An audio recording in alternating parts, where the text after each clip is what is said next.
Generando Valor para Crecer es un podcast dedicado a compartir historias inspiradoras y lecciones de empresarios, emprendedores y proveedores que impulsan la innovación y el éxito en los negocios.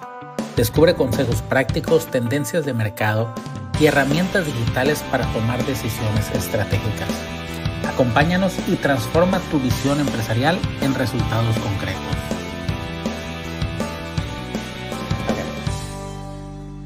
Bueno, hoy nos acompaña Marcos Barrón Burgueño, abogado y consultor con más de 17 años de experiencia asesorando empresas en materia jurídica. Es fundador y director de Barrón y Asociados, Abogados de Negocios, firma especializada en Derecho Empresarial, con servicios en las áreas laboral, corporativa, civil, mercantil y administrativo, quien además desde el año 2021 es practicante notarial adscrito a la Notaría 253 de Culiacán, Sinaloa. Actualmente funge como presidente del capítulo Sinaloa Barra Mexicana, Colegio de Abogados AC, y ha sido un activo capacitador para organismos como la Secretaría de Economía de Sinaloa, Canaco, Canirac, Canacintra y el Congreso del Estado. También es catedrático titular en Derecho del Trabajo en la Escuela Libre de Derecho de Sinaloa. Con una visión clara en estructuras jurídicas de los negocios, Marcos ha sido pieza clave en impulsar una cultura jurídica de prevención y cumplimiento normativo ante el sector empresarial. ¡Wow! ¡Qué buen currículum, mi estimado Marcos! Muchas gracias por estar aquí en Generando Valor para Crecer, este podcast empresarial que pues este es el 4º episodio ya. Muchas gracias por estar acá, ¿no? Traemos las 10 preguntas que preparamos conociendo ya tu trayectoria, aparte de amistad, pues hemos tenido pues algo de contacto laboral con varios casos de diferentes clientes, ¿no? Y pues me gustaría que pues plasmáramos un poco de tu conocimiento y a final de cuentas lo que buscamos es aportar valor a quien nos escucha, ¿no? Pues comenzando desde tu experiencia, Marcos, ¿cuáles son los principales errores jurídicos que cometen las empresas al iniciar operaciones?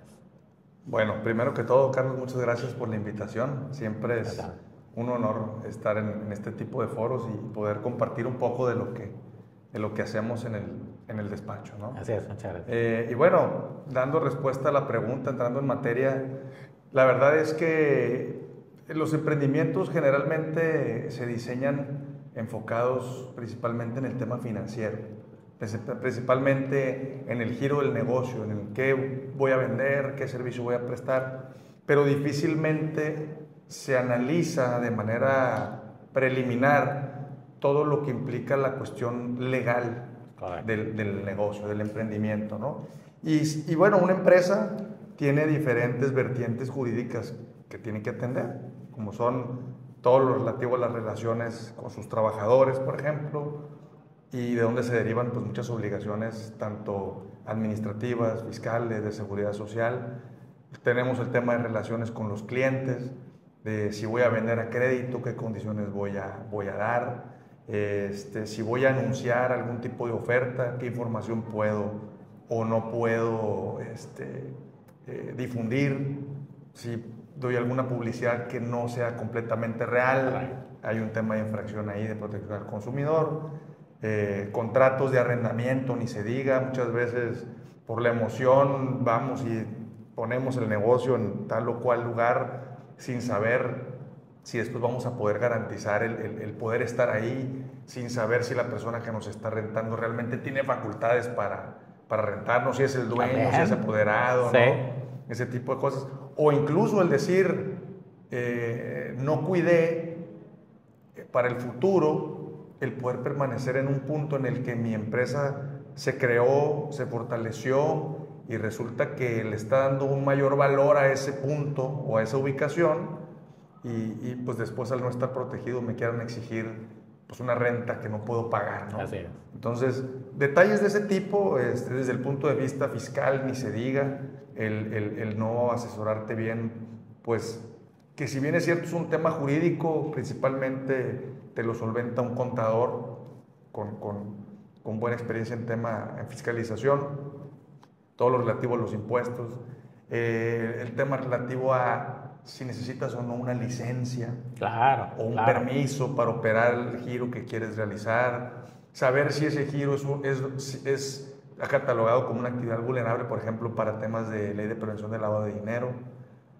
Son diferentes cuestiones, ¿no? Pero algo que yo pondría como principal foco rojo en la mesa, porque engloba muchas cosas, son los contratos de palabra. Es uno de los principales errores. Que no es un contrato ya, es un acuerdo. Ojo, sí puede ser un contrato, Ok. porque mientras haya acuerdo de voluntades, aunque no esté plasmado por escrito, entonces sí se sí considera... puede ser un contrato que genera derechos y obligaciones. El tema son las condiciones. Ya. Las condiciones del cómo se van a generar esos derechos, cómo se van a generar las obligaciones, qué pasa si lo cumplo, qué pasa si no lo cumplo, qué alternativas de salida puedo tener. Y hablo contratos en general porque pueden ser, como dije ahorita, de arrendamiento, pueden ser, por ejemplo, de suministro de mercancías, ya sea con un proveedor o con un cliente, Claro. Simplemente para llevar a cabo las instalaciones del lugar. Oye, yo contrato a alguien que me va a realizar una instalación, le doy un anticipo y como no tengo ningún contrato ni nada, pues al rato resulta que se tarda más de lo que yo esperaba. Si yo esperaba arrancar en 2 meses, resulta que voy a arrancar en 6 y mientras tanto tengo que pagar renta, ¿no? Entonces, son muchas situaciones que en el arranque de una empresa se tienen que cuidar y bueno, no necesariamente todas se reflejan en el plazo inmediato, sino muchas de ellas durante el desarrollo de la actividad, pues van surgiendo las dificultades por no haberlas atendido. Correcto.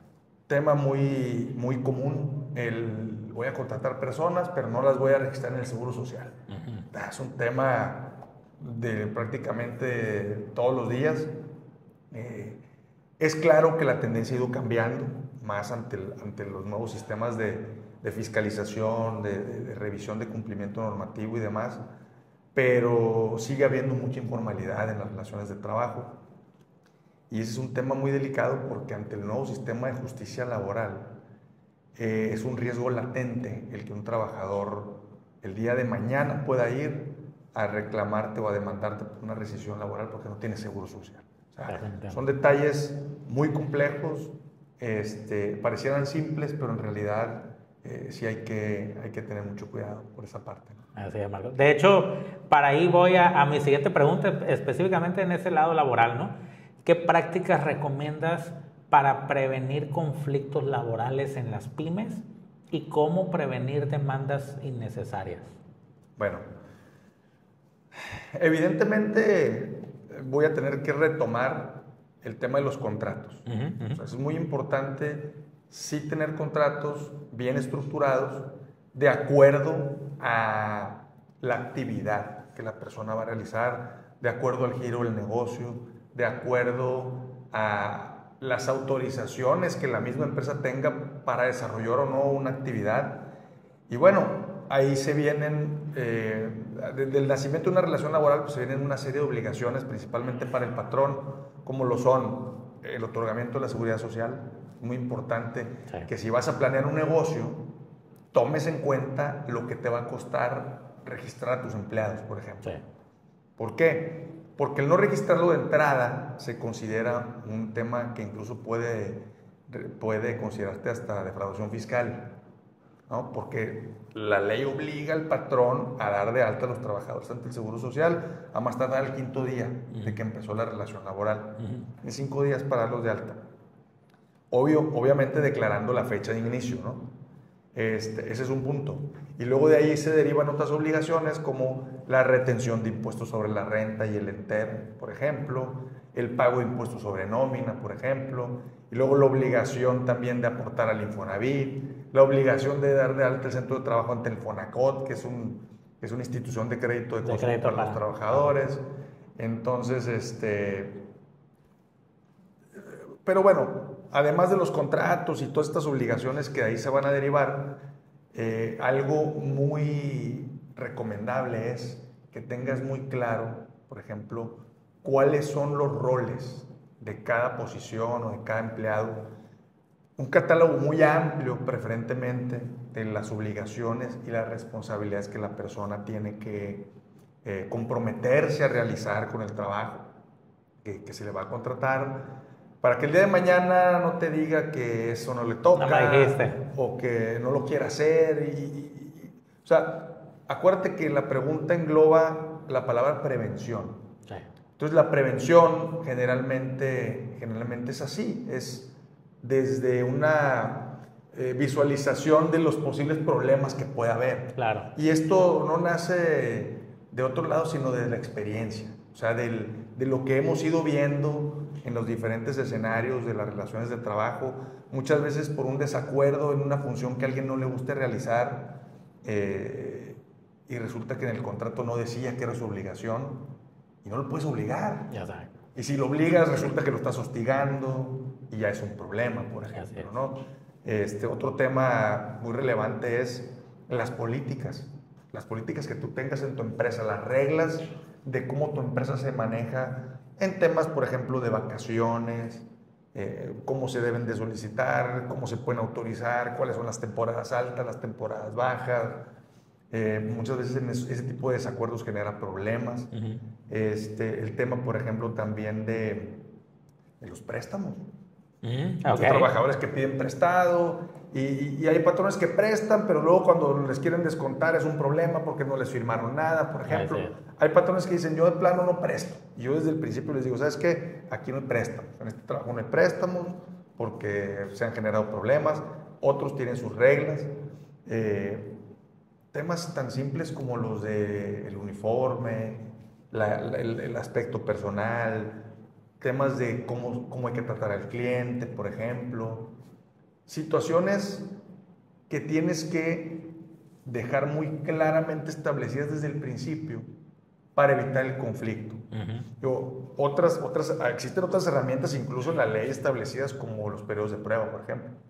Si tú le pones a un contrato, obviamente con los cumplimientos de los requisitos de ley que hay, pero tú le pones un periodo de prueba, pues sí ser muy claro. Oye, que conforme lo dice la ley, la finalidad del periodo de prueba es verificar que la persona cumple con los requisitos, con la experiencia, con las actitudes necesarias para desarrollar las funciones del puesto. ¿Ok?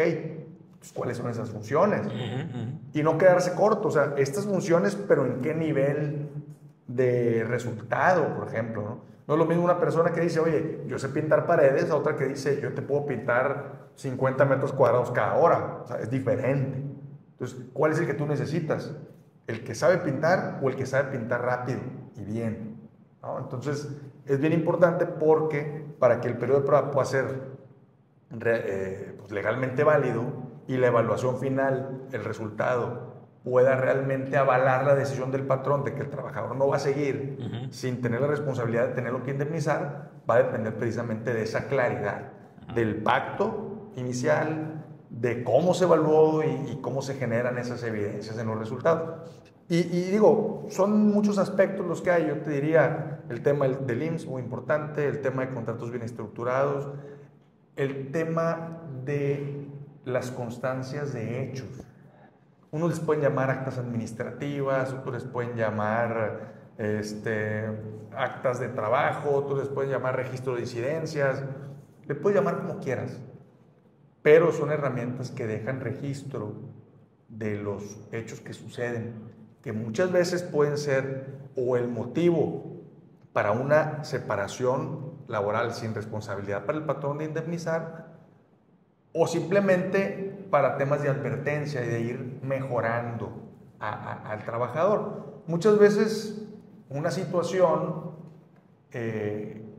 genera a lo mejor una molestia por parte del patrón, muchas veces pasa por parte de un representante del patrón, como un gerente, como un supervisor. Ahí la recomendación es evitar ser explosivos, evitar sobresaltos, claro, y privilegiar el tema de la conciliación. Muchas veces puede que tengas un trabajador que es muy bueno para lo que hace, pero lo que tienes que hacer es concientizarlo para que cambie a lo mejor su actitud de alguna manera.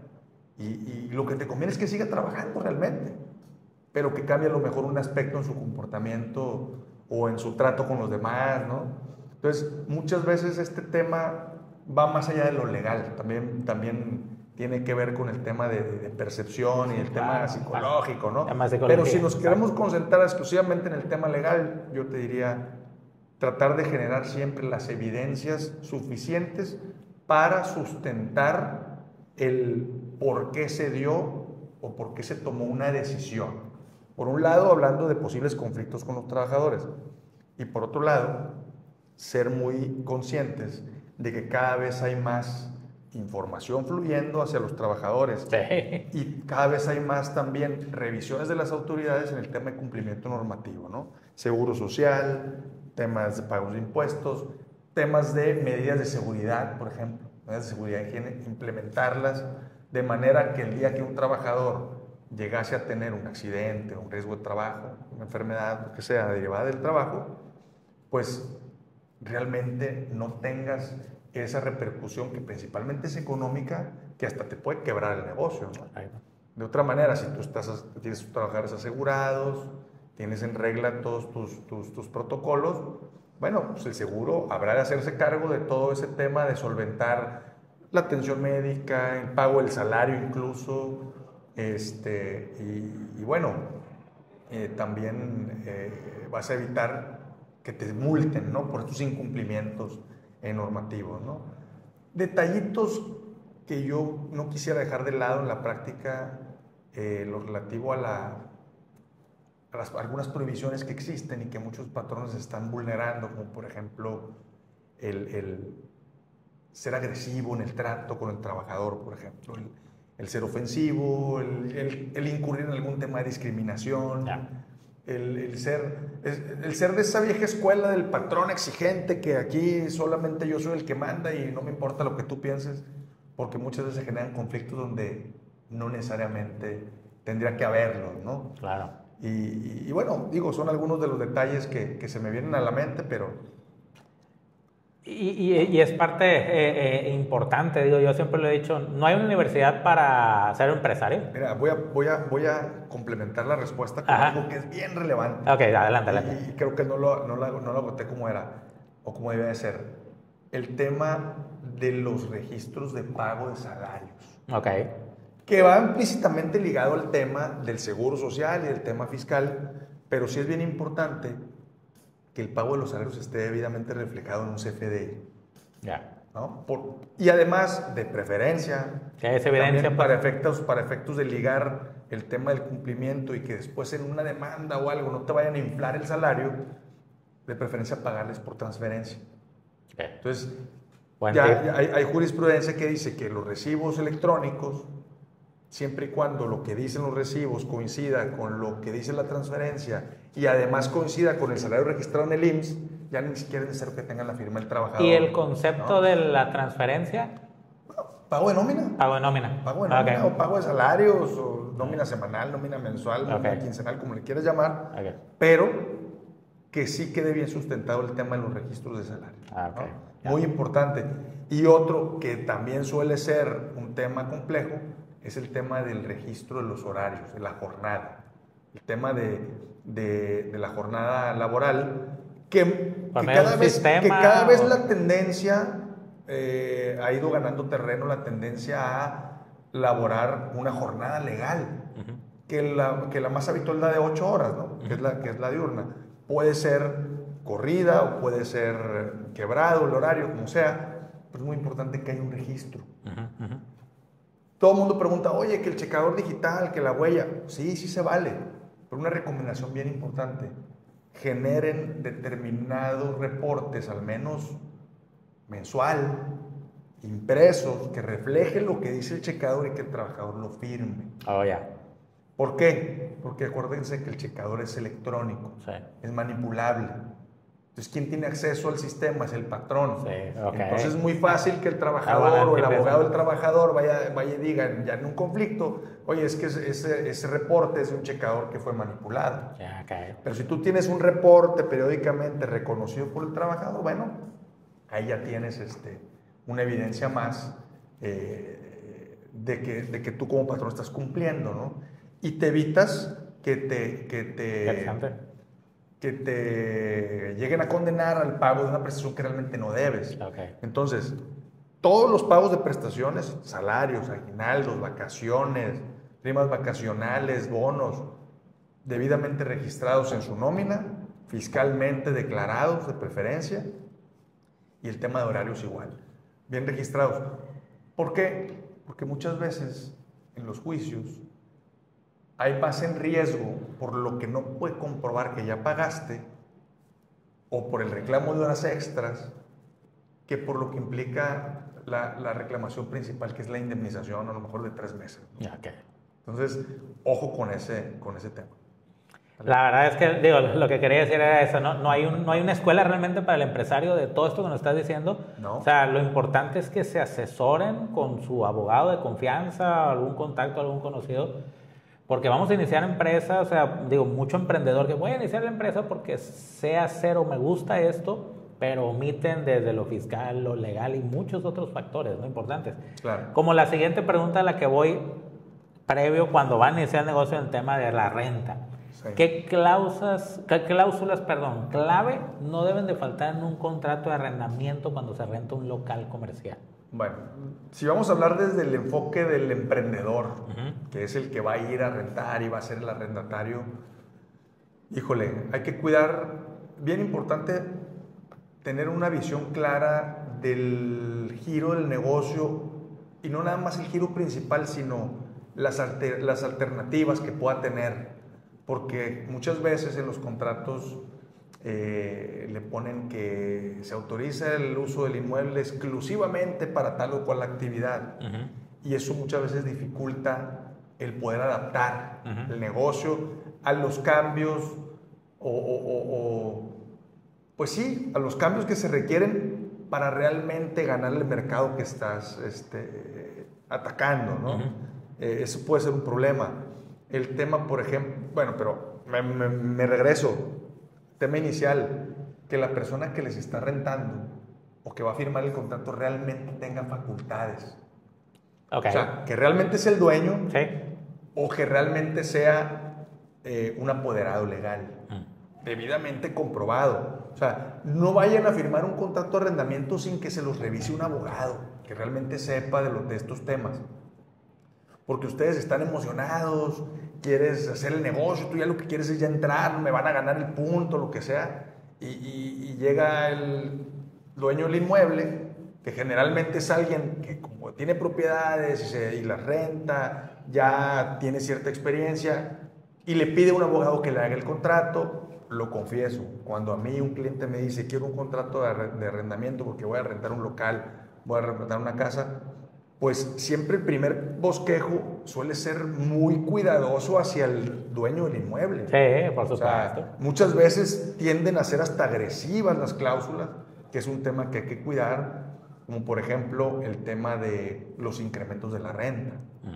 Oye, ¿cómo se va a incrementar la renta? Muy importante cuidar eso. Cada cuánto tiempo, bajo qué condiciones, bajo qué índices, la vigencia que se va a pactar.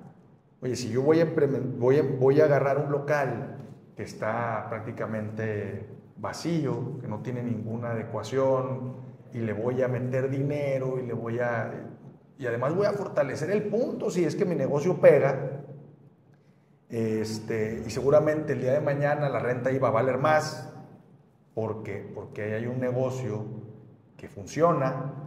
A lo mejor yo pongo un ejemplo, un sushi, y se vuelve muy exitoso, y resulta que cuando se acabe mi contrato, a lo mejor ya hay otro sushi queriendo rentar ese lugar y está ofreciendo una renta de mucho más valor, ¿no? Sí.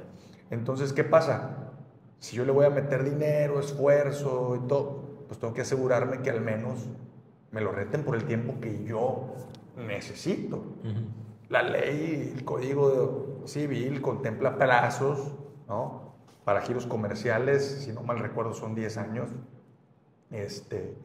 Pero, ¿qué pasa?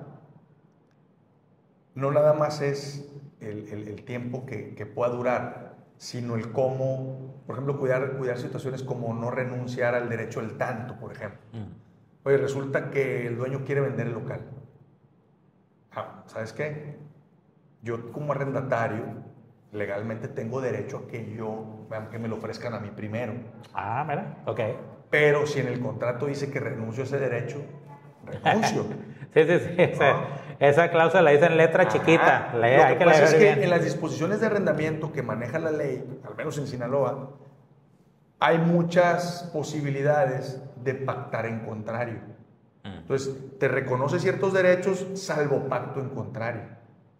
O impone ciertas obligaciones salvo pacto en contrario. Entonces, es muy importante cuidar en los contratos de arrendamiento todo lo que diga el arrendatario renuncia al derecho estipulado en el artículo del código tal. O sea, vayan al código y revisen qué dice. Pues. O sea, eso es muy importante. Porque luego resulta que pues renunciaste a algo que sí ibas a necesitar. Exacto. ¿No? Es un tema bien relevante. Por ejemplo, el tema de, por ejemplo, si tu negocio implica que tú tengas que subarrendar algún espacio, bueno, pues cuidar que te autoricen ese subarrendamiento, con las reglas que tú quieras pactar o que te impongan ellos. Pero, por ejemplo, si digo, oye, yo voy a poner una barbería, pero resulta que para complementar o ser más atractivo, le voy a rentar un pedacito a una muchacha que pone uñas, le voy a rentar otro pedacito a una muchacha que hace pedicures, le voy a rentar, ¿no? Es más, le voy a rentar este pedacito a un chavalo que tiene una cafetería y aquí va a poner una chiquita dentro para los clientes. No sé, puede pasar. Sí, sí, sí. O, por ejemplo, típico que está pasando mucho, gente que está rentando casas, las remodela y las administra y las subarrenda por Airbnb o por otras plataformas, ¿no? Entonces, u otro, por ejemplo, que hacen en una casa grande, la rentan, hacen diferentes cuartos y los rentan como cuartos para estudiantes, ¿no? O sea, pero necesitas ese permiso. Sí, claro, directamente, ¿no? En el contrato. ¿Qué va a pasar? Oye, tú contratas la renta, haces el negocio, resulta que es muy rentable, pero como estás infringiendo una prohibición, llega el dueño, te saca y él hace el negocio. Y él continúa el negocio. Exacto. Pues, sí. Entonces, perdón, es un tema delicado, pues, ¿no? Es un tema muy importante. Un tema bien, digo, y aquí voy a aprovechar para hacer un comercial. En el despacho estamos por implementar una nueva línea de negocios que es incluso una franquicia, una marca que se llama Póliza de Rentas, que va enfocado tanto al análisis de los prospectos para inquilinos como en asegurarle al arrendador el cumplimiento del contrato, la recuperación del inmueble, pero ojo, hay algo bien importante que aquí también puede ser atractivo para el arrendatario. Esta marca tiene alianza con una aseguradora en la que puedes tú contratar un seguro que te garantice el pago de 3 meses de renta. Entonces tú como emprendedor puedes buscar esas alternativas, decir, oye, ¿sabes qué? No me la quiero jugar, si no me va bien, si de plano resulta que tengo que dejar el inmueble porque se me vino una crisis, porque no funcionó el proyecto, por lo que sea, pues al menos ya me quito de la espalda 3 meses de los últimos 3 meses de renta, ¿no? Ok, está bueno. Digo, son situaciones que se pueden negociar con el mismo arrendador. Pues, oye, ¿sabes qué? Yo sí, te voy a rentar, pero te sugiero que le metamos esta cobertura, pues, ¿no? Para cuidar esos detalles, ¿no? Okay. Entonces, temas muy importantes. Revisar que el inmueble esté ubicado, que la ubicación del inmueble no tenga restricciones. Okay. Para la actividad que vas a desarrollar. Yeah. O sea, si tú quieres rentar un inmueble para desarrollar un giro y necesitas un permiso, una licencia especial, y resulta que por la ubicación legalmente no te pueden otorgar ese permiso, pues no te metas, pues, ¿no? O sea, no te metas ahí, ese local no es, pues. O sea, si son temas de regulación, principalmente. Algo bien importante también para los emprendimientos, negociar sobre qué va a pasar con los equipamientos, las adecuaciones, las reparaciones. Digo, hay casos en los que hay gente que renta un inmueble y le mete mucho dinero, incluso en modificaciones estructurales que no se pueden retirar después y no pactan que el dueño le va a indemnizar. dependiendo cuándo termine la renta. Porque, vámonos yendo a un caso extremo, yo lo vi. O sea, no es que me lo platicaron, yo lo vi. Una persona que rentó un inmueble en muy malas condiciones, prácticamente lo reconstruyó, le metió mucho dinero para abrir un centro nocturno, pues le empezó a ir más o menos bien, pero se viene la pandemia y se acabó el negocio. Claro. Entonces se acaba el negocio, obviamente ya no puede pagar la renta, entonces el arrendador le dice, oye, pues necesito que me entregues el inmueble. Y el otro dice, oye, pues necesito que me pagues todo lo que le metí. Pero resulta que en el contrato había renunciado a ese derecho. Se pactó expresamente que no había obligación del arrendador de indemnizarlo por cualquier mejora, aunque fuera estructural. Entonces, son cláusulas bien delicadas que hay que cuidar, pues, ¿no? Obviamente, las penalizaciones por los atrasos en la renta, evitar que sean cláusulas abusivas, ¿no? Digo, hay maneras de combatirlo a través de demanda, pero ya eso ya implicaría prácticamente salirte del inmueble, ¿no? Sí. Pero, o sea, desde un principio, oye, si me atraso en la renta, pues sí, estoy de acuerdo, me puedes cobrar un interés o demás, pero oye, ¿y por qué no me das también un beneficio de pronto pago, ¿no? Por ejemplo. Nosotros lo hemos manejado así. Oye, ¿sabes qué? Te lo rento en 10,000 pesos al mes, pero si me pagas los primeros días del mes te lo cobro en 9, ¿no? Órale, pero si te atrasas, te lo cobran tanto. O si no me pagas dentro del mes, pues implicará el pago de un interés, ¿no? Así es. Entonces, son temas que se tienen que negociar, que se tienen que cuidar. Por más emocionado que estés porque vas a abrir tu negocio, no te puedes ir así al bravazo, como dicen por ahí, ¿no? Así es. No, la verdad es que, y en el tema, por ejemplo, de nosotros, pues ya sabes que traemos fuerte el tema de franquicias, y nos toca negociar, vamos a decir, esa parte con muchas plazas comerciales a nivel nacional. Sí. Y ciertas marcas grandes nos llegan con contrato de 30 páginas, pero oye, pues hay que leerlo. Claro. ¿No? Hay que hacer la labor de leerlo, ¿no? Sí, no, en las plazas comerciales y más en las que son muy grandes, pues evidentemente están muy asesorados, ¿no? Sí, están muy asesorados. Me ha tocado revisar, digo, que también pasa. Y bueno, aunque esto ya es materia de asesoramiento de arrendadores, por el otro lado. Cuando le rentas a una marca ya muy posicionada que prácticamente te llegan con tu contrato, ¿no? Ajá. O sea, te lo rento con este contrato. Con este contrato, ¿no? Claro. Con los bancos y temas así de marcas muy fuertes. Pero hablando de las plazas, sí es bien importante cuidar los detalles porque muchas veces las cláusulas son muy agresivas. Sí. Entonces, por un pequeño descuido, y ojo, hay que revisar muy bien las prohibiciones que te ponen, porque hay veces que hay prohibiciones que se salen a lo mejor de lo común, pero que pueden ser motivo de una rescisión. Entonces tú puedes a lo mejor estar pagando puntualmente tu renta, respetando todas las reglas de la plaza, todo muy bien, sin salirte de tu giro ni nada de eso. Pero resulta que tienes una prohibición ahí que ni siquiera la visualizaste y pensaste que no había problema, y te prohibieron que instalaras un anuncio luminoso, por ejemplo. O ¿sabes qué? En caso de instalar cualquier anuncio, lo que sea, tendrá que ser previa autorización del arrendador. Y resulta que no hiciste ese trámite, no le pediste la autorización, le instalas y es un incumplimiento y te pueden rescindir. O sea, ¿por qué? Porque a lo mejor ya tienen a alguien en la fila que está dispuesto a pagar más por ese local y buscan cómo sacarte. ¿Cómo sacarte? ¿No? Entonces, aguas con las prohibiciones que están en los contratos. Así es. Paso a otra pregunta, Marcos. ¿Qué precauciones legales deben tomarse cuando se heredan o traspasan activos, ya sea locales, terrenos o mismas empresas? Bueno, híjole, pareciera una pregunta, pero trae como 5 ahí. Sí. ¿No?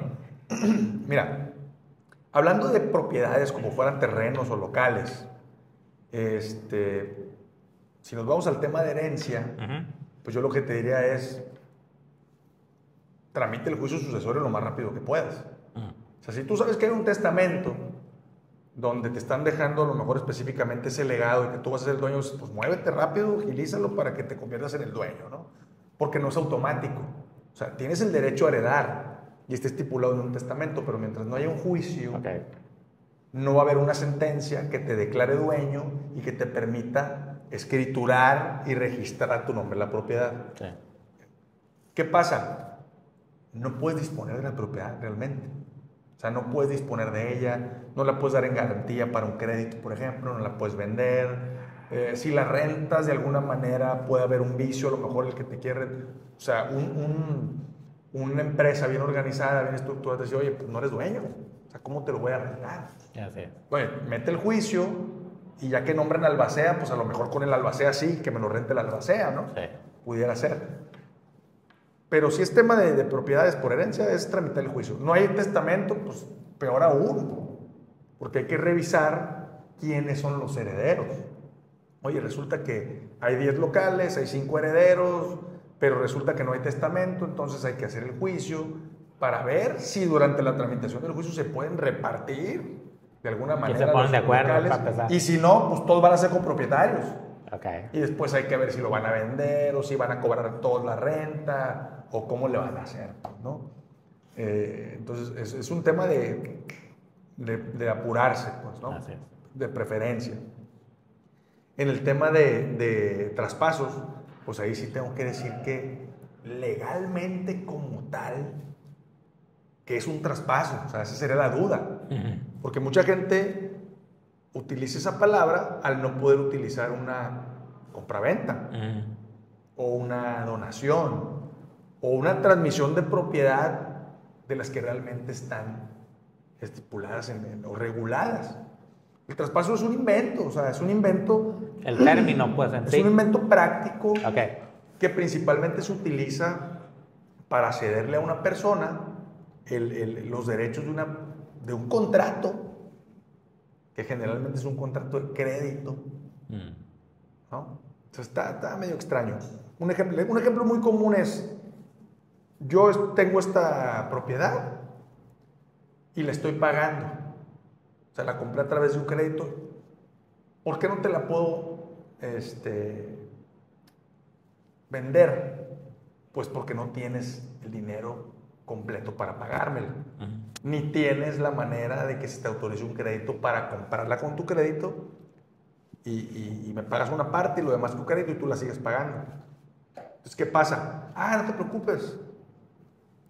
Dame la mitad y la otra mitad tú sigues pagando el crédito. Y te doy un poder y hacemos una sesión de derecho. Pero ¿qué pasa? Que la mayoría de los contratos de crédito con garantía hipotecaria tienen prohibición en la sesión de derechos. Okay. O tienen también la cláusula de que si tú traspasas la propiedad del inmueble, el contrato se rescinde y es exigible el pago completo en una sola exhibición. Okay. Entonces, se inventaron el traspaso, ¿no? Que no debería. ¿Qué pasa? Que muchas veces los hacen incluso ante notario. Entonces el notario, cada vez son menos los que se atreven o los que avalan ese tipo de contrataciones. Te dice, oye, ¿sabes qué? Yo no voy a participar en eso porque legalmente te estoy asesorando mal, pues, y no debería de ser en ese sentido. Entonces, ahí lo que mejor se le aconseja a la gente es, ¿sabes qué? O consíguete un socio y cómpralo y liquiden el crédito de una vez, o consíguete la lana prestada por otro lado, liquida el crédito para que te transmitan la propiedad, aunque tú debas y lo pongas en garantía. Pasa que mucha gente no tiene acceso a créditos, no puede comprar ingresos, o tiene problemas de buro de crédito, lo que tú quieras, o simplemente que los bancos no te prestan un crédito hipotecario para comprar una empresa, un local comercial. Sí. O sea, las políticas no dan para eso en los bancos.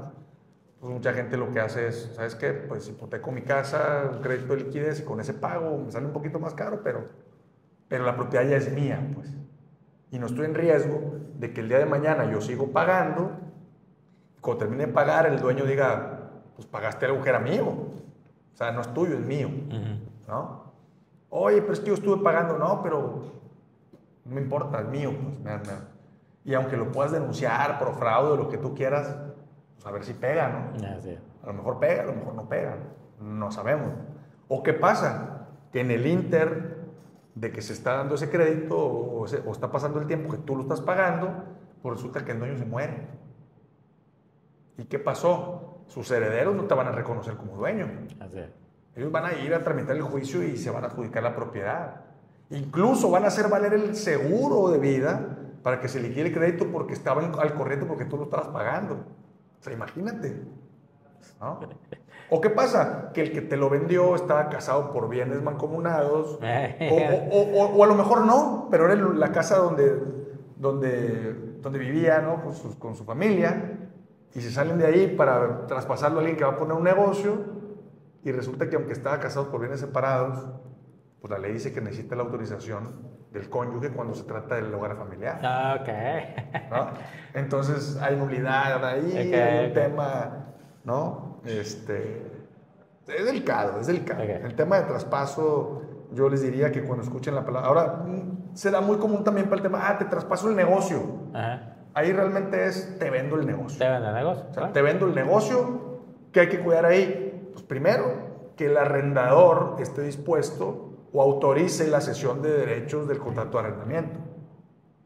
Porque si resulta que me vendes el negocio y después llega el arrendatario y dice, oye, caray, ¿cómo que ahora la renta te la tengo que facturar a ti si el otro amigo, o sea, el arrendatario era otro, el contrato es del otro amigo?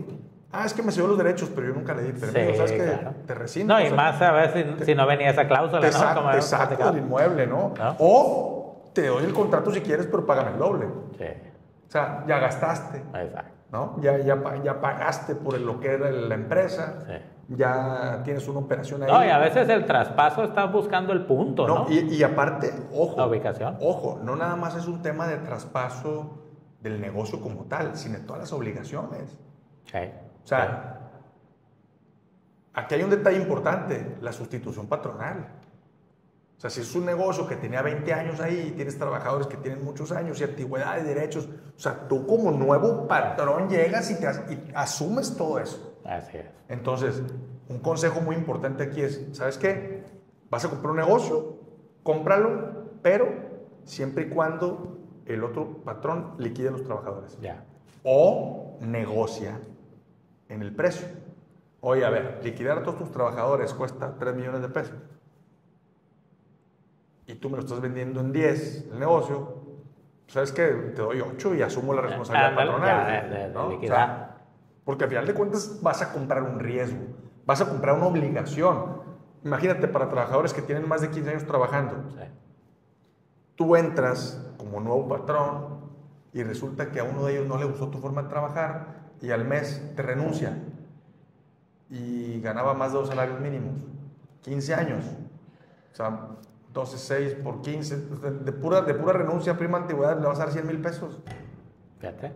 O sea, estás arrancando el negocio, pues, y no te puedes quitar esa responsabilidad, ¿no?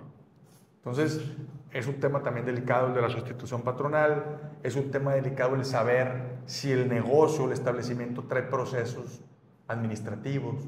Pues resulta que trae por ahí una multita de Profeco que no se ha pagado, trae por ahí un requerimiento de pago del SAT, ¿no? Situaciones que el día de mañana, incluso saber si hay por ahí algún juicio en contra caminando. Okay, ¿no? okay. O sea, son temas muy delicados que hay que revisar antes de aceptar la responsabilidad de un traspaso, de un negocio. Hacer tu estudio antes de, ¿no? Como cuando vas a comprar cualquier producto, ¿no? Sí, al final de cuentas tienes que analizarlo muy bien. Completamente, ¿no? Muy bien, vamos a pasar a la parte tal vez de seguros, ¿no? ¿Qué debemos saber como empresarios para que nuestras pólizas realmente nos protejan en caso de algún siniestro? Híjole, bueno, es un tema muy especializado, principalmente para los agentes, ¿no? De seguros, pero desde un enfoque a lo mejor más general, yo te diría, es bien importante, primeramente, saber qué coberturas estoy contratando. ¿Ok? ¿Por qué? Porque las coberturas, o sea, pedirle al asesor de seguros que te explique realmente las coberturas, cuáles son, hasta dónde abarcan y cuáles son las condiciones para que esas coberturas se puedan realmente reclamar. Porque en esas condiciones generalmente hay excepciones. Hay excepciones. Oye, ¿sabes qué? Y no nada más excepciones, también hay obligaciones. Te pongo un ejemplo. Oye, yo contrato un seguro contra incendios. Pero en ese seguro contra incendios, lo más probable es que la aseguradora me imponga la obligación de exhibirle un dictamen actualizado del plan de contingencia contra incendios y demás por un perito certificado. ¿Qué pasa? Yo no cumplo con esa condición, pues se me quema el negocio y no me lo van a pagar. Esa es una. Ahora, ¿qué estoy cubriendo? Oye, tienes una suma asegurada hasta por tal cantidad en contenidos, por daños o lo que tú quieras. Pero lo que mucha gente no sabe es que hay que acreditar la existencia de sus contenidos y la propiedad. Oye, resulta que tengo un refri, un congelador, vitrinas, a lo mejor hasta piezas de arte que valen cierto dinero, pantallas, un sistema de aire acondicionado, lo que tú quieras. Lo primero que te va a decir el asegurador es: acredítame que lo tenías y que tú lo compraste y que era tuyo y que realmente está cubierto por ti. Si no, no te lo van a pagar. Factura. Facturas. Digo, también hay maneras a veces que las aseguradoras te aceptan cómo comprobar, como temas de videos, fotos, Okay. temas que generen certeza que realmente estaban ahí las cosas. Okay. Pero lo primero que te van a pedir son facturas, ¿no? Y muchas veces, digo, también hay que estar conscientes que las aseguradoras suelen ser muy agresivas a la hora de determinar lo que se cubre y lo que no se cubre. Entonces muchas veces te ponen tantas trabas que termina la gente a veces aceptando pagos parciales, ¿no? Entonces, eso es un tema, un detalle importante. Ahora, si vas a contratar un seguro, es muy importante, como te decía, el tema de las condiciones, de las coberturas, el tema de los deducibles, el tema de los coaseguros, revisar muy bien si implica el pago de un deducible, cuando sí, cuando no. Si implica el pago de un coaseguro, que es una figura que muchas veces se utiliza para abaratar el costo de la prima. Dicen, no, ¿sabes qué? Si le metemos un coaseguro, pues te cuesta más barata la póliza. Pero ¿qué pasa? Que el coaseguro es prácticamente una cuota que vas a pagar cuando se dé el siniestro, ¿no? Haz de cuenta que te dicen, ahorita te cobro, no sé, la póliza te cuesta 50,000 pesos con un deducible de X. Pero tú dices, oye, pero es que está más cara. Bueno, mira, te puedo poner esta que te cueste la mitad, pero cuando haya un siniestro, además del deducible, vas a tener un coaseguro de 50,000. Ah, caray, ¿qué es eso? No, pues que si tus contenidos valían 1,000,000 de pesos y el seguro te va a pagar menos el 5% de deducible, réstale 50,000 menos los 50,000 del coaseguro, pues te va a pagar 900. ¿No? O sea, son detalles que a veces no se cuidan. Ahora, ver si esas condiciones para las coberturas implican el cumplimiento o tener la evidencia de cumplimiento de cierta normativa, como lo que te dije ahorita del plan de contingencia contra incendios o de prevención y de contingencia. Por ejemplo, el tema de, oye, responsabilidad civil. Pues sí, pero resulta que no tienes ninguna señalética. O sea, no tienes ninguna señalética que indique dónde está la salida de emergencia, no tienes una señalética que indique que por aquí pasa un tubo con electricidad, por ejemplo, o que por aquí hay cables de alta tensión y no te puedes acercar, o resulta que revisando los videos, el monitoreo, el piso está mojado y no pusiste el indicador de que no pase por ahí porque está mojado, tienes una rampa y no tiene antideslizantes, o sea, que puede ser condiciones que una aseguradora te imponga al momento de ofrecerte una póliza de responsabilidad civil, por ejemplo, ¿no? Okay. Entonces, hay que tener mucho cuidado en sí cumplir con todas las condiciones que te impone la aseguradora para poder realmente hacer valer esas coberturas, o de plano, si no puedes cumplirlas, pues mejor no lo contrates, ¿no? Claro, excelente. Porque no te va a servir, pues. Así es. Marcos, vamos a pasar a a esta pregunta, digo que es donde ya hemos trabajado nosotros la parte de propiedad intelectual, ¿no? Pues has asesorado en temas marcarios, ¿no? ¿Qué recomendaciones legales le darías a los dueños de una empresa que está creciendo y que quiere proteger su marca y todo lo que esto representa? Bueno, mira, el más experto en ese tema aquí eres tú, ¿no?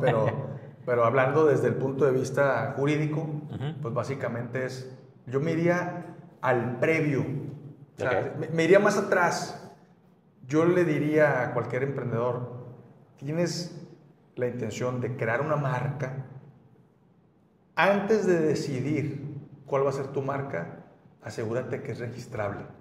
Ese es el principal consejo que yo les daría. Porque a lo mejor tú tienes una muy buena idea, pero ¿quién te dice que alguien más en el mundo ya la tuvo? O sea, no la ha tenido, pues, ¿no? Y a lo mejor no nada más de algo nuevo me refiero a el giro de tu negocio, de tu servicio, de tu producto, sino a la imagen del mismo con el que lo vas a promover. ¿Qué es lo que implica principalmente una marca, ¿no? Un nombre, un diseño, los colores, ¿no? Y bueno, pasa que muchas veces nos gusta tanto algo que creamos que le metemos dinero, le metemos trabajo, le metemos tiempo, y cuando queremos llegar al tema de formalizarlo, resulta que no se puede. Exacto. O sea, es una marca que no es registrable porque ya existe, registrada por alguien más, o porque invade la esfera de confusión con otras marcas y el sistema simplemente no te la acepta para registrarla. Y entonces, otro detalle también importante es, no nada más que ser registrable, sino tratar también de revisar si hay alguien más usándola antes que tú. O sea, tenemos un caso analizando ahorita. Correcto. En el que pues una empresa que está usando una marca desde hace 30 y tantos años, pues se da cuenta que hace 4 años otra empresa la registró. Entonces, ¿qué pasó? La otra empresa está en riesgo que ante una reclamación les cancelen el registro por haber demostrado a la otra empresa que la usó primero, ¿no? Entonces, si eso sucediera y si no hay un acuerdo entre ellos, pues ¿qué va a implicar? Que van a tener que cambiar toda su identidad corporativa. Pues. Entonces, ¿cuánto cuesta eso, no? Más en una marca que pueda crecer, que es el escenario ideal para todos, ¿no? El emprender algo que crezca, ¿no? Entonces, simplemente en una sola ciudad, ¿cuánto te costaría? ¿Cuánto le costaría, por ejemplo, no sé, sin meter goles, pero al Sushi Tal, que tiene 10 sucursales, ¿cuánto le costaría cambiar todos sus menús, todos sus anuncios, toda su publicidad, todos sus uniformes, ¿no? O sea, toda su publicidad en redes, ¿cuánto le costaría? Sí.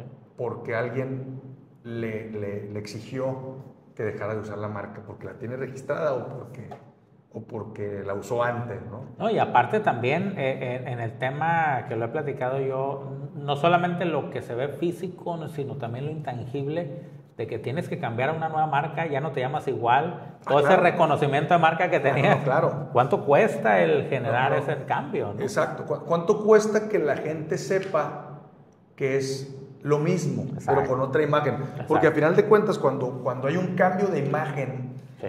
Y fíjate, no necesariamente cambio de marca, hay marcas que se renuevan. Sí, válido, y el mismo mercado, la misma clientela genera cierta resistencia, ¿no? Sí.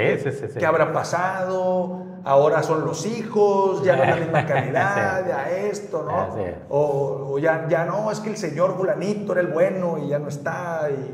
Y ese cambio de marca entonces puede reflejar una disminución en la aceptación del mercado que ya tienes ganado, ¿no? Exacto. Que es el que te recomienda además, que es el que te lleva a otros. A eso me refiero, o sea, eso realmente eso no lo puedes ni siquiera palpar, voy a hacer este cambio. Pero bueno, sí, definitivamente volvemos al bueno, y abonando a esto, si ya te diste cuenta que si es registrable, no lo pienses 2 veces. O sea, si ya estás convencido de que ese es tu proyecto, si ya estás convencido de que esa es la imagen que vas a impulsar, pues mételo al presupuesto, el plan de negocios y registra la marca. Exacto.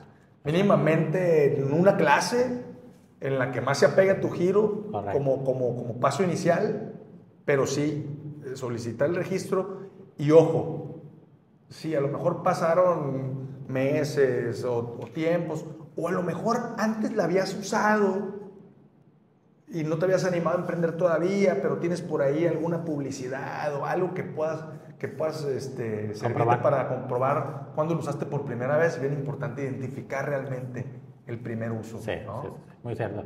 Y ahí diste algo clave en la parte de que vaya en la parte de inversión inicial. Sí. Que no es nada tampoco tan oneroso, ¿no? Pero al final de cuentas, si te vas a asesorar con alguien que te llegue el seguimiento, decir, que pues ya va en mi inversión inicial. Sí. Esa parte, ¿no? De protección.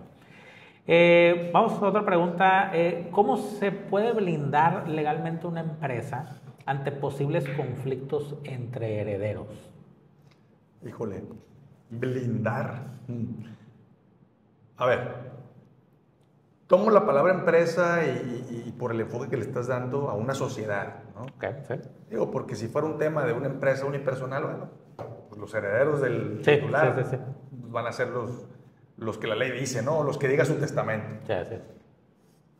Hablando en tema societario, pues es un tema que se puede regular incluso desde los estatutos, ¿no? Okay. Principalmente un tema de que los socios pudieran tener, ¿por qué no?, un derecho preferencial para adquirir las partes sociales o las acciones a la muerte de otro socio. Okay. ¿De qué manera? ¿O a qué me refiero? Oye, no necesariamente el heredero tenga que ser el accionista, pues. Ok. ¿No? Porque puede suceder, bueno, y si es un heredero a lo mejor no es tan complicado, pero si son muchos, puede haber un problema ahí en el tema de la toma de decisiones, ¿no? Porque pues en las sociedades las decisiones se toman en virtud de las representaciones de las acciones o partes sociales. Entonces es muy importante prever esa situación, ¿no? Pudiera haber reglas desde los estatutos de la sociedad de qué pasará en caso de que uno de los socios fallezca y cómo es que esas acciones, qué tratamiento se les va a dar, ¿no? Las sociedades pueden tener acciones de diferentes series y pueden tener de diferentes tipos, pues, que puedan tener diferentes facultades. Algunas puedan tener voto pero no voz, voz pero no voto en las decisiones de la empresa. Tienen derechos, obviamente, a los rendimientos y demás, pero no necesariamente pueden participar en las decisiones. A lo mejor pudiera establecerse que las acciones tales se convertirán a tal serie de acciones, por ejemplo, de manera que los herederos no tendrán injerencia en las decisiones. Pudiera, de alguna manera, buscar la forma, pues, ¿no?, de hacerlo, de planearlo desde la Constitución. Que hay un tema importante en el tema de sociedades, pues que las sociedades, salvo las sociedades por acciones simplificadas, pues las demás deben de tener al menos 2 socios. Entonces es importante ahí prever si un socio llega a cierta edad, ¿no? A lo mejor cuidar que vaya de alguna manera distribuyendo sus acciones o sus partes sociales, de manera que la empresa no tenga que detenerse en caso de que sean solamente 2 socios, uno fallezca y luego quién representa, ¿no? Y ahí entran este trabajo de consultoría de gobierno corporativo, ¿no? Como sí, la verdad es que sí hay algunos colegas muy especializados en ese tema. Aquí, la verdad es que el común denominador en emprendimientos, digamos, medianos, pequeños, micros, generalmente hay un socio que controla, generalmente hay un administrador único, generalmente es el que pone a los demás socios, claro, que casi siempre son hijos, hermanos, familiares, ¿no? Empresa familiar. Un empleado de mucha confianza. Pero ya para empresas de mayor envergadura, pues sí se recomienda ya entrar en temas de protocolos familiares y temas de estructuras de gobierno corporativo más complejas, ¿no? Así es. Muchas gracias. Otra pregunta, ¿qué deben tener en cuenta las empresas mexicanas para cumplir con las disposiciones en materia de prevención del lavado de dinero y no caer en omisiones? Híjole, y es un tema muy de moda, ¿no? Sí, sí, sí, pregunta fuerte, Bueno, pregunta fuerte. aquí lo primerito, sí, lo primero es identificar si el giro de su negocio representa alguna actividad vulnerable, Ok. ¿no? Y la misma ley, PRIORPI, le llaman, por su nombre que está muy largo, pero básicamente se le conoce como la ley antilavado, es la que define, bueno, sí, cataloga, mejor dicho, cuáles son todas esas actividades que se consideran vulnerables y por las cuales se les tiene que estar dando avisos a la unidad de inteligencia financiera sobre las operaciones. Y pues ya entró el tema de arrendamientos, por ejemplo, todo el tema inmobiliario, todo el tema de venta de vehículos, todo el tema financiero básicamente está Bien regulado. está bien regulado, pues el préstamo de dinero y demás. Es bien importante identificar si estás en ese rubro, de manera que puedas, si es así, pues estar dando cumplimiento a este tema, ¿no? De manera puntual, porque las multas son muy elevadas. Las multas son muy elevadas. También, pues una de las recomendaciones importantes es estarse autorrevisando, ¿no? Hay personas especializadas, certificadas incluso, para poder hacer esas dictaminaciones y ya poder darte una evidencia, una certificación de que estás en cumplimiento, ¿no? Y si algo no estás cumpliendo, hacerte la recomendación de cómo hacerlo y después complementar el dictamen, ¿no? De alguna manera, para que el día de mañana que alguna autoridad te lo requiera, tú lo puedas presentar y decir, oye, hasta tal fecha estaba en cumplimiento de acuerdo a esta certificación. Yes. Que es un tema delicado, la verdad, porque, insisto, las multas son muy onerosas y además, pues también puede, de alguna manera, digamos, transitar a una responsabilidad de mayor complejidad, como un tema penal fiscal, ¿no? Que es un tema importante, es un tema delicado. Así es. Marcos, ¿qué tipo de situaciones podrían implicar responsabilidad civil para una empresa y cómo se pueden prevenir? Híjole, bueno, responsabilidad civil, hay pues muchas formas, ¿no? Lo que a veces no identificamos es que una persona moral, o una empresa, o simplemente una persona física que tiene actividad empresarial, puede ser responsable civilmente de situaciones que no necesariamente realice de manera directa, ¿no? Como lo pudiera ser la consecuencia de lo que realizó a lo mejor algún empleado o de lo que sucedió a través de algún mecanismo propiedad de la empresa. A lo mejor me voy a un ejemplo, decir, oye, ¿sabes qué? Resulta que yo como empresa tengo una flota de vehículos y yo como empresa obviamente soy responsable de esos vehículos que están circulando en la ciudad, ¿no? O en los caminos, en las carreteras. Evidentemente es mi responsabilidad cumplir con toda la normativa de operación de esos vehículos. Por ejemplo, yo tengo un vehículo que transporta gas. Pues yo tengo que cuidar muy bien que ese vehículo tenga su mantenimiento adecuado, en el funcionamiento, en las válvulas, en lo que tú quieras. Entonces, imagínate, te pongo un ejemplo real. Un vehículo está parado en un semáforo y resulta que algo se le descompone y se va para atrás y atropella a una persona. Entonces, ¿de quién es culpa? ¿Del chofer? ¿O de quién? ¿O de quién? Correcto. Pues del chofer no es, porque el chofer no podía controlar que el vehículo se descompusiera o no. O sea, él estaba parado y estaba frenando normalmente. ¿Qué pasó? Se reventaron los frenos, no sé exactamente qué pasó, pero... Entonces, alguien tiene una responsabilidad ahí, ¿no? Hay que encontrarla.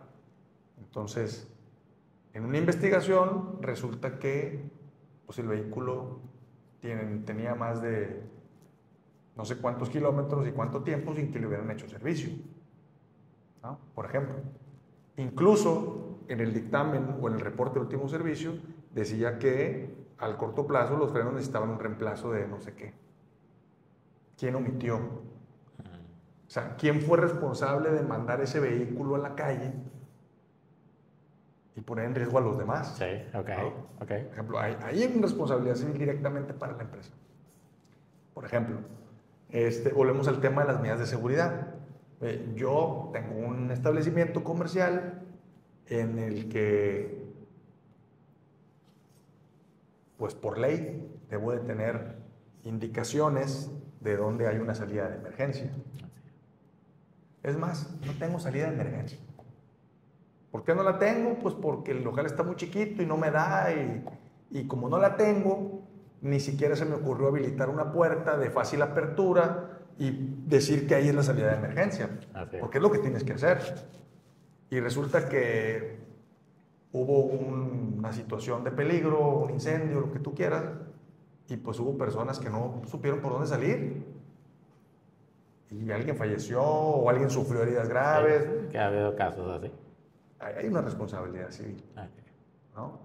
Por parte de la empresa. Entonces, es muy importante, desde mi punto de vista, es muy importante tener mucha claridad en todas esas obligaciones normativas, de cumplimiento normativo que yo como empresa debo tener, o sea, que rigen a mi empresa o que aplican para mi empresa, para poder, de alguna manera, no vamos a decir evadir, sino disminuir, ¿no? Ese tipo de incidencias. Sí, sí, y de ese sentido, por ejemplo, algo que está ahorita, que acaba de suceder del elevador ese que se cayó en una plaza comercial. Exacto. ¿No? Pues, y ojo, no, aplica ahí. Una recomendación muy relevante en este punto es, pues, tener seguros. O sea, tener seguros, y regresándonos al tema de seguros, pues cumplir con todas las condiciones que el seguro que ahí te pues impone, te dice, oye, ¿no? pues sí, pero no lo tenías en mantenimiento. Claro. Entonces se te regresa. Volviendo ¿no? a lo mismo, si no cumples con todas esas implicaciones, pues el seguro no te va a cubrir, ¿no? Entonces ya se pone en riesgo tu patrimonio. Así es. Marcos, ¿cuáles son los errores más comunes en la redacción de contratos, ya sea entre proveedores, aliados o franquiciatarios, y cómo evitarlos? Los errores más comunes y cómo evitarlos en la redacción de contratos. Yo siento que más que errores son omisiones. Ok. Y no necesariamente, en el tema de errores no necesariamente están en el papel. Yo siento que el error principal es no contar con la asesoría adecuada para el análisis del contrato. ¿Ok? Hablando del contrato que ya está escrito, ¿no? Porque muchas veces, por no revisarlo de manera adecuada, aceptas cláusulas que te perjudican. Pues, ya hablamos hace rato, ¿no? De cláusulas a lo mejor abusivas, prohibiciones extremas, obligaciones también que a lo mejor no deberían de aplicar y que pueden ser motivo de una rescisión contractual, ¿no? Ponen en riesgo tu estabilidad, digamos, en el punto, en el establecimiento. Pero algo que yo creo que es un error muy común es el error de la omisión. O sea, el omitir plasmar en el contrato todos aquellos acuerdos, por más simples que sean, pero que sí existan, y voy más allá de lo exagerado. O sea, es algo que a mí me ha caracterizado cuando he participado en la redacción o en la negociación de contratos, que es ser, dijeran unos por ahí, exagerado. Te pongo un ejemplo. Si yo me pongo de acuerdo con un proveedor para que me entregue mercancías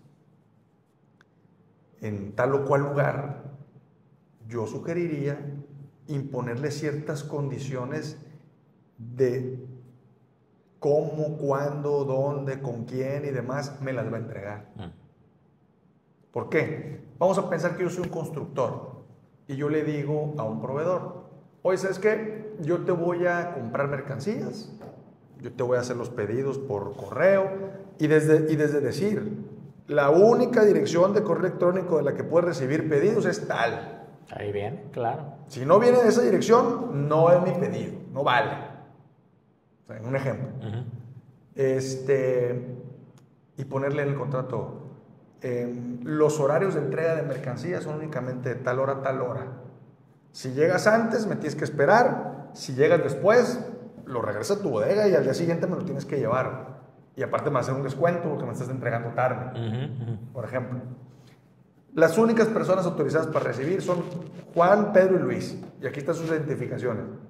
Y el que les entregue les tiene que identificar y pedirle que le firme de recibido. Si no, yo no te recibí. No se toma como recibido. ¿Por qué? Porque a lo mejor es una obra en la que va y viene mucha gente, me dejas la mercancía ahí, no te la recibió nadie, y resulta que me la roban. Y si yo no la he recibido, a lo mejor tus repartidores no la entregaron completa, pues, ¿no?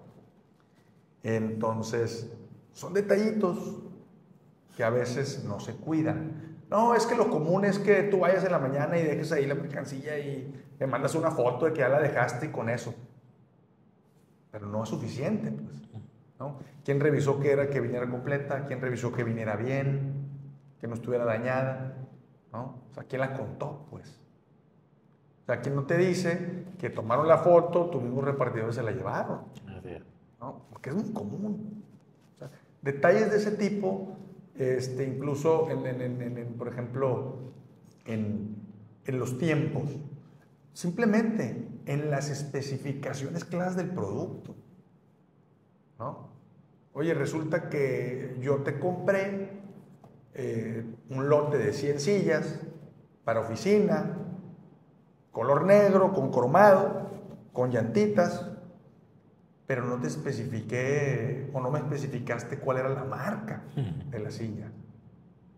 Y resulta que me das una marca que no es de calidad, ¿no? O sea, son cosas que pasan y que se ven muy comúnmente, principalmente en temas de proveeduría, pues. Y no tanto de proveeduría de línea, porque pues, ya es muy fácil identificar la marca y el modelo, ¿no? Y en la factura, ahí viene y todo. Pero, por ejemplo, en proveeduría de, quiero que me hagas una escalera de estructura como la que tú tienes aquí. ¿Qué calidad de metales voy a usar? ¿Qué medidas? La pintura, ¿qué acabado va a tener? ¿No?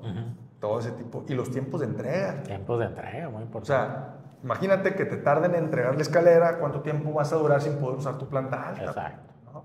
Exacto. Entonces, son detalles que muchas veces se omite cuidar en los contratos. El tema de intereses, el tema de plazos de pago, ¿no?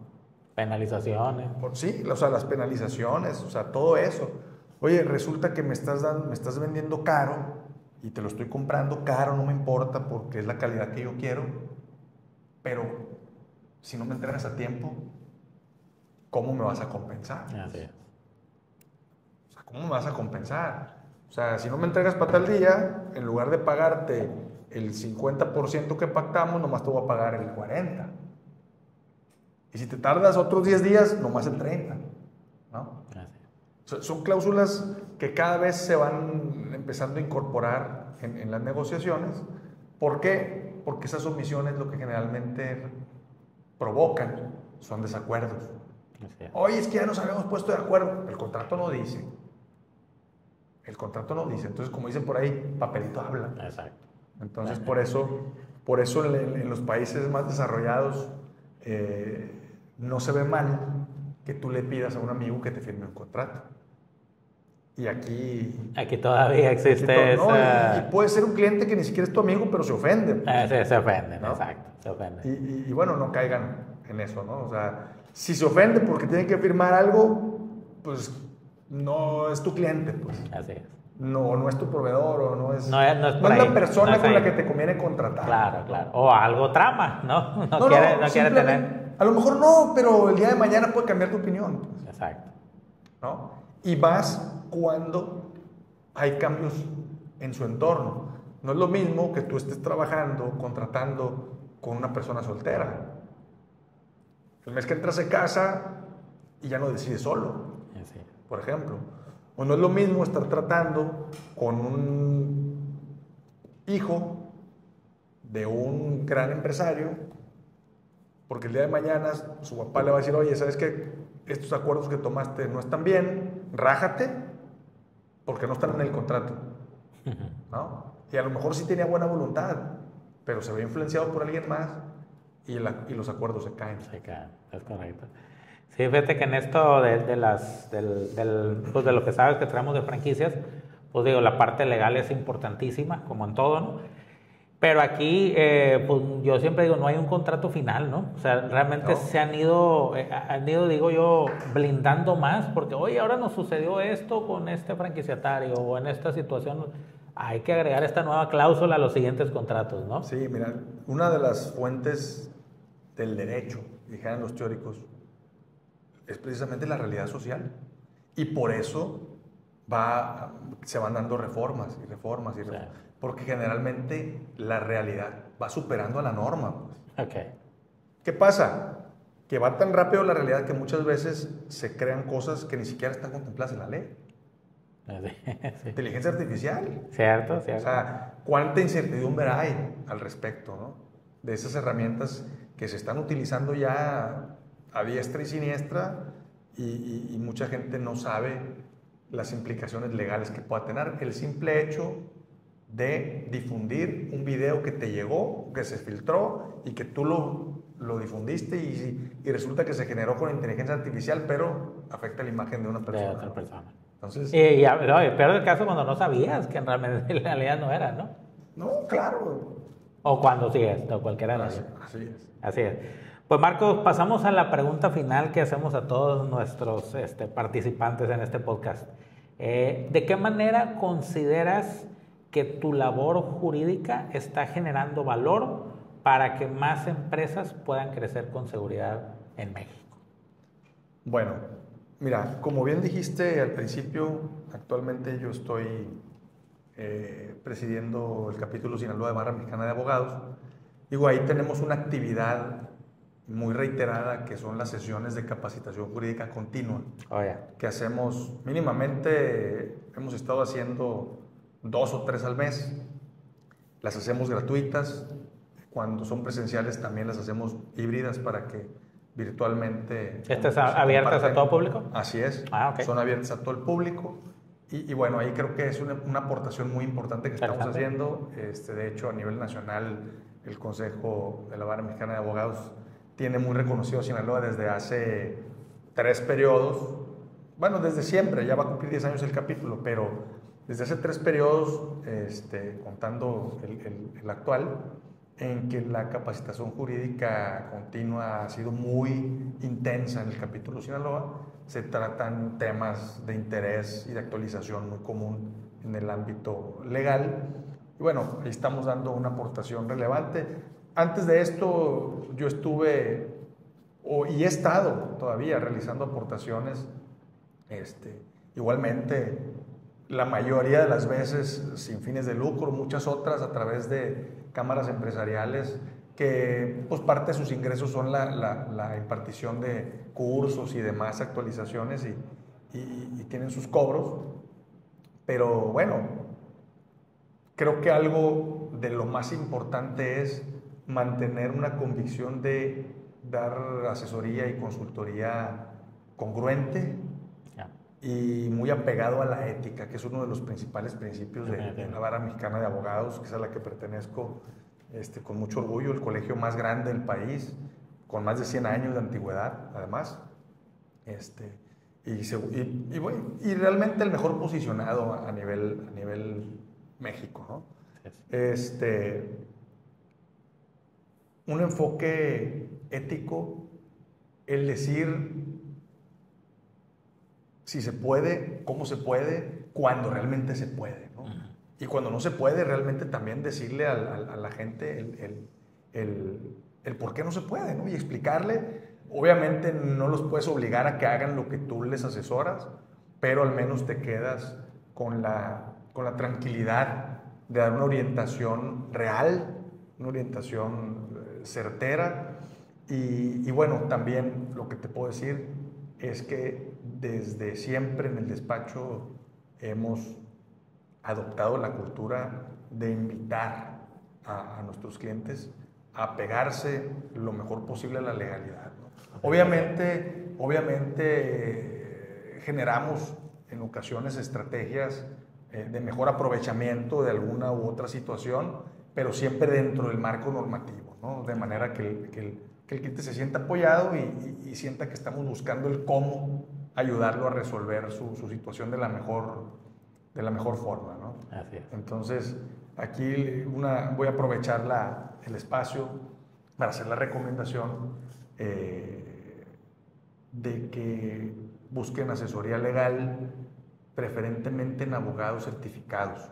Okay. Tal vez mucha gente no lo sabe, pero la colegiación es parte fundamental en todas las profesiones, no se diga en el ámbito jurídico.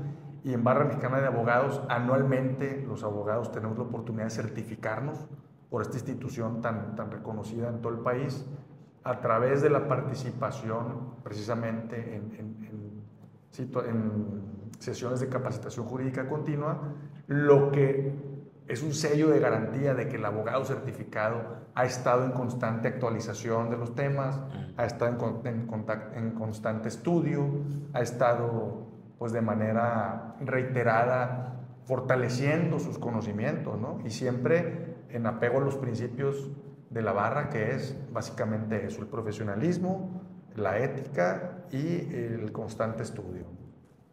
Marcos, pues muchas gracias. La verdad es que esto fue una pizquita nada más del conocimiento que tiene el licenciado Marcos Barrón. Marcos, si quisieran saber más de ti, ¿dónde pueden ver? ¿Página web, correo, redes sociales? Pues bueno, estamos tanto en Facebook como en Instagram, estamos como Barrón y Asociados, abogados de negocios. El logotipo, pues un buito ahí redondo. Clásico de abogado. Es un medio futurista que ya tiene, yo creo que como 10 años que lo diseñamos. Sí. Ya ustedes después nos ayudaron a refrescar ahí un poquito la imagen de la marca, pero ahí está. Y nuestra página web es www.barronyasociados.com. Así, todo pegadito. Muy bien. Estamos a la orden y bueno, ¿qué más? Agradecerte la participación, la oportunidad de participar aquí. Pues muchas gracias.